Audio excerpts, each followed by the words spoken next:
Mexico में एक बहुत ही रहस्यमयी जगह है जिसका नाम है द जोन ऑफ साइलेंस। अब क्या खास है इस जगह में, मैं आपको बताता हूं। यहां पर घड़ियों की सुइयां अचानक से रुक जाती हैं, रेडियो के सिग्नल काम करना बंद कर देते हैं, कंपास की सुई चारों तरफ घूमने लगती है और आपके मोबाइल के सिग्नल वो भी पूरी तरह से ठप पड़ जाते हैं, यानी कि पूरा का पूरा कम्युनिकेशन एकदम ठप। सबसे मिस्टीरियस बात यह है कि the zone of silence, Bermuda triangle और गीजा के पिरामिड वर्ल्ड मैप पे एक ही लाइन पे हैं, यानी कि तीनों मिस्टीरियस जगह अलाइंड हैं। ये मिस्टीरियस फैक्ट सुन के आपको कैसा लगा, चैट सेक्शन में लिखना मत भूलिएगा। अगर आपको भी ये लगता है कि ऑर्गेनिक फूड पेस्टिसाइड फ्री होते हैं और उसकी वजह से वो ज्यादा हेल्दी होते हैं और नॉर्मल फूड इतने ज्यादा हेल्दी नहीं होते as compared to organic food, तो आप लोग गलत सोचते हैं।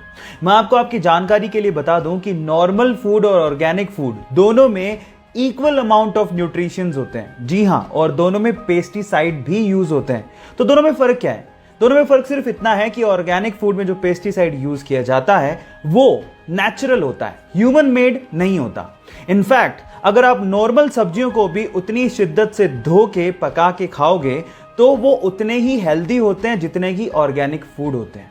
सो ये इंटरेस्टिंग फैक्ट जान के आपको कैसा लगा, चैट सेक्शन में लिखना मत भूलिएगा। आप लोगों ने लाइफ इंश्योरेंस, हेल्थ इंश्योरेंस और ऐसी बहुत सारी इंश्योरेंस पॉलिसीज के बारे में सुना होगा। जब आपको इन चीजों में नुकसान हो जाए तो आप कंपनी से क्लेम कर सकते हैं और वो आपको बदले में पैसा देती है। लेकिन क्या हो अगर कोई एलियन आपको नुकसान पहुंचा दे? क्या इसके लिए कोई इंश्योरेंस पॉलिसी के बारे में आपने कभी सुना है? शायद कभी नहीं सुना होगा। लेकिन यूएस के फ्लोरिडा में एक एजेंसी ऐसी है जो एलियन एब्डक्शन पॉलिसी प्रोवाइड करती है और वो भी मात्र $20 में। इसका मतलब यह है कि अगर कोई एलियन आपको किडनैप करके ले जाए तो आपकी लाइफ इंश्योर्ड होगी। पहली शर्त यह है कि अगर आप इसको क्लेम करना चाहते हैं तो आपका किडनैपिंग के बाद अर्थ पे होना जरूरी है। और दूसरी शर्त सुन के आप शायद हैरान रह जाएंगे। इसको क्लेम करने के लिए आपको जिस एलियन ने किडनैप किया है उसका सिग्नेचर आपके पास होना बहुत ज्यादा जरूरी है। अगर इंडिया में कोई ये पॉलिसी बेच रहा होता तो लोग जरूर पूछते कि मेरे माथे पे कुछ लिखा है क्या। खैर, आपको ये फैक्ट जान के कैसा लगा, चैट सेक्शन में लिखना मत भूलिएगा। नेशनल ज्योग्राफी ने एक बार एक पिक्चर शेयर करी और उस पिक्चर में एक जेलीफिश के अंदर एक फिश, रियल फिश दिखाई दे रही है। और ये पिक्चर एक्चुअली एक ऑस्ट्रेलियन फोटोग्राफर ने खींची थी।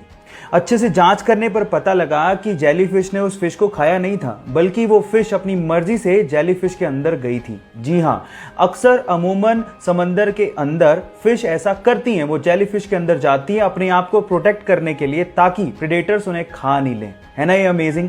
और उसके अलावा वो उसकी स्पीड को भी अंदर रह के कंट्रोल करती हैं और एक व्हीकल की तरह उसे समंदर में यूज भी करती हैं। ये तो बहुत ही अमेजिंग नजारा है और ये पहली बार नेशनल ज्योग्राफी ने दिखाया था। ये इंटरेस्टिंग फैक्ट जान के आपको कैसा लगा, चैट सेक्शन में लिखना मत भूलिएगा। अमेरिका में एक बंदा है जिसका नाम है जॉन हैरिसन। अब इस बंदे की जॉब के बारे में सुन के आप लोग हैरान रह जाओगे। ये बंदा अमेरिका की एक बड़ी आइसक्रीम कंपनी में आइसक्रीम टेस्टर की तरह काम करता है। मतलब आइसक्रीम को टेस्ट करने की नौकरी। कितनी यमी जॉब है ना ये। मैं आपको आपकी जानकारी के लिए बता देता हूं कि इनकी जीभ को इतना वैल्यूएबल माना गया है कि यही बंदा आइसक्रीम को टेस्ट करके बताता है कि कौन सी आइसक्रीम मार्केट में चलेगी और कौन सी आइसक्रीम मार्केट में नहीं चलेगी। इसी के चलते उनकी जीभ का 7 करोड़ रुपए का इंश्योरेंस तक करवाया गया है। ये वियर्ड सी जॉब के बारे में सुन के आपको कैसा लगा, चैट सेक्शन में लिखना मत भूलिएगा। गाइज, आप लोग जीमेल तो इस्तेमाल करते होंगे, तो मैं आपको जीमेल के बारे में एक इंटरेस्टिंग चीज बताता हूं। जीमेल में ना एक कॉन्फिडेंशियल मोड होता है जिसे अगर आप ऑन करके किसी को भी मेल भेज रहे हो तो वो बंदा जिसने आपके मेल को रिसीव किया है वो ना तो कभी उसे फॉरवर्ड कर पाएगा ना ही कभी उसे प्रिंट कर पाएगा।